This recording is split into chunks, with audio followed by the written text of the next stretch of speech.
Benjamin Franklin once said, "In this world, nothing can be said to be certain except death and taxes." Money has become a core part of modern life. We basically can't exist without it. But in the Bible, the Apostle Paul says, "The love of money is the root of all evil."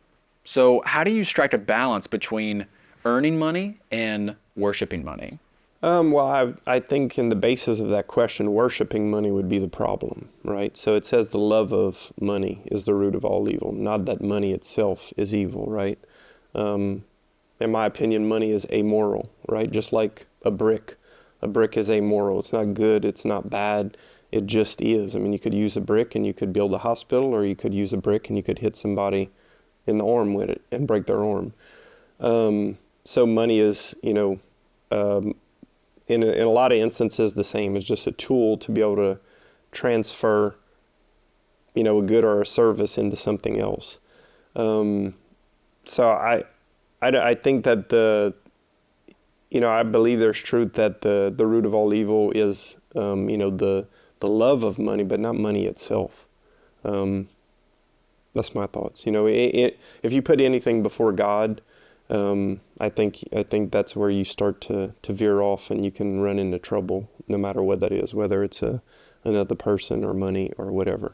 The reason I said balance is because it really does seem like a teeter-totter where you're either earning or you're worshiping. It's like one is ruling your life, your thought process, and it seems like I think we have like a comparison problem in America where we're so unbelievably blessed and comfortable compared to the rest of the world that we compare what we have and what we don't have to other people. Why is that such an issue with us? I think it's probably an issue because that's the way advertisement and media kind of, posture that aspect. I mean, you see just about any kind of advertisement, it's almost always good-looking people and having fun and doing fun things. Um, I think it kind of sets you up to say, well, that's what I would want. I mean, who wouldn't want that? Which I don't think is a bad thing necessarily to want that. But I think the nature of the game is set up where we're led to a comparison of, well, this person has this or I have that. And I think it was in a recent series that we did here at church. I want to say it was Griff was the one who was preaching it, and had said, comparison by nature is bad, though. It's a bad thing because ultimately you have to be the best in the world to not have somebody that's not above what you are in whatever it is. I mean, whether you want to be the strongest guy, well, you need to be the strongest one in the world. There's always somebody better than you. If you want to be the fastest guy, you have to be the fastest in the world. If you want to be the richest, you have to be the richest in the world until you're at the top. That's a pretty high bar to set whenever there's 8 billion people.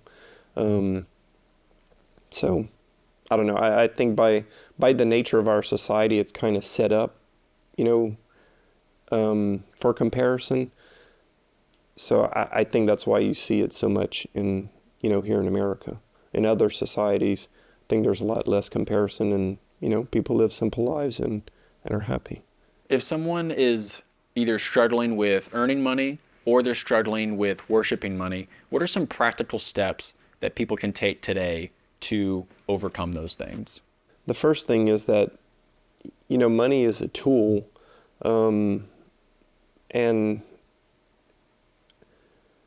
it's not something to be idolized, but it's something that gives you options. Um, it can always be difficult to balance out. Do I work harder or longer hours or more hours and I can earn more money? But I think everything in life there should be some balance, right? So if one thing, if the pursuit of trying to earn more money is causing problems elsewhere in your life, then that's probably a good signal that, hey, maybe I'm spending too much time in this particular quadrant of trying to earn money, versus, you have a good balance with whether that's family or work or, doing fun things or whatever, or just, having a relationship with Christ or finding a home church and all of the various aspects that make up our lives. I don't know if that's a practical step, but to me that's kind of a guideline that if any one of those is causing issues with the other aspects of your life, that's probably a good boundary or notice or warning to say, hey, maybe this area is, focusing too much on that area.